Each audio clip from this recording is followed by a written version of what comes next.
Hi guys, it's me Paula. Another day, another vlog na naman. So for today's ganap nga guys, ay samahan nyo ko kung ano naging ganap ko kani-kanina lang habang nag-aayos papunta sa rides namin. Alas 2 pa lang ng umaga guys ay nag-prepare na kami dahil malayo-layo nga yung babayahin namin. Sa Dinadjawan Aurora nga kami pupunta. So almost 5 hours ata tong biyahe na to. Pero depende kasi sa amin, syempre pahinto-hinto kami dahil nga tumitingin kami ng magagandang spot para i-drone, i-vlog. Kaya for sure hindi lang aabot ng 4 hours yung biyahe namin. So ito nga yung unang full tank ni Sagiltsit. So gumastos kami dyan ng 325 pesos. Tingnan natin guys kung magkano yung kakainin na gas ng ating Sagiltsit. Alas 4 na nga kami nakarating dito sa 7-Eleven Kakuto dahil dito yung meet up namin. So habang naghihintay kami ng mga kasama, inayos muna natin yung gamit namin. Tapos nagkaroon din tayo ng konting orientation bago umalis. Para kahit papano yung meron kaming alam sa mga hand signal. Bumili na nga kami dyan ng walkie-talkie guys dahil hindi pa namin afford yung intercom. Para kahit during biyahe kapag gusto namin magsalita or gusto namin huminto, ganyan, may magkaroon kami ng signal sa mga kasama namin.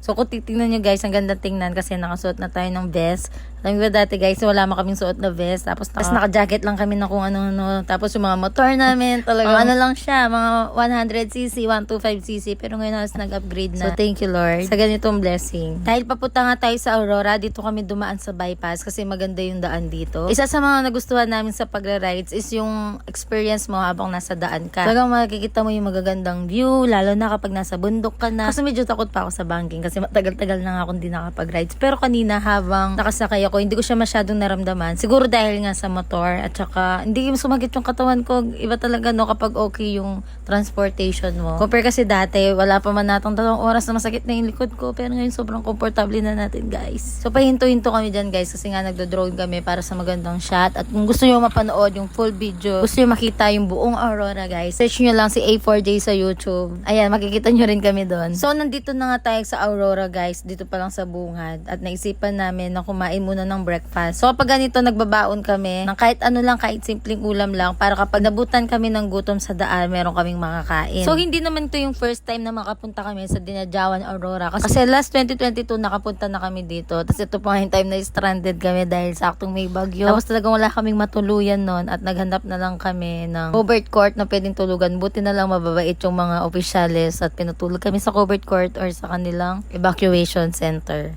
Bukod sa rides guys, ay pinuntahan din namin yung aming tito na nagtatrabaho dito sa Aurora, si Tito Poldo. So dito kami nag-take ng lunch. Nagluto po siya ng ginataang tulingan ata yun. Pero guys, ang sarap niya. Ito yung laging niluluto namin kapag pumupunta kami dito sa Aurora. Kasi mura yung isda dito. Tapos ang sarap kasi galing sa dagat. After namin mag-lunch dyan guys, ay tinulungan nila kami na maghanap ng transient. So bumalik kami dito sa Pacific Villa kung saan din kami nag-rent noon, kung saan kami nag-stay nung 2022. At kahit papano may nagbago sa lugar. Sabi kasi ng may-ari dito, last year November, talagang binagyo daw yung Dinadjawan at yung tubig ay umabot halos sa daan daw. So imagine mo sobrang taas ng tubig. Ang taas na ng lugar na yan guys ha, pero inabot pa sila ng tubig. So as in na zero daw yung Dinadjawan nun.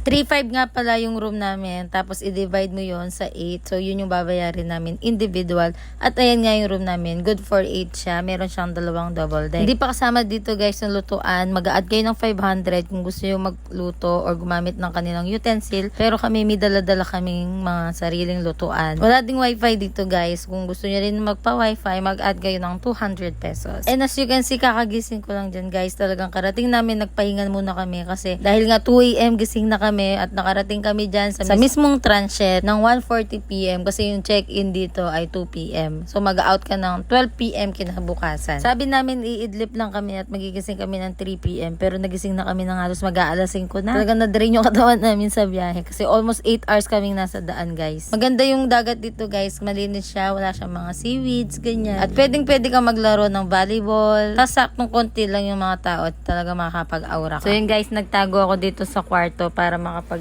voiceover ako. Same edit video guys. So ang ginagawa ko ngayon, nakahiga dito sa double deck habang yung mga boys nagluluto po sila sa labas. So yun lang guys, upload ko yung next video mamaya. Ay hindi, bukas na lang pala kapag naisipan ko ulit. So yun lang guys, God bless your heart.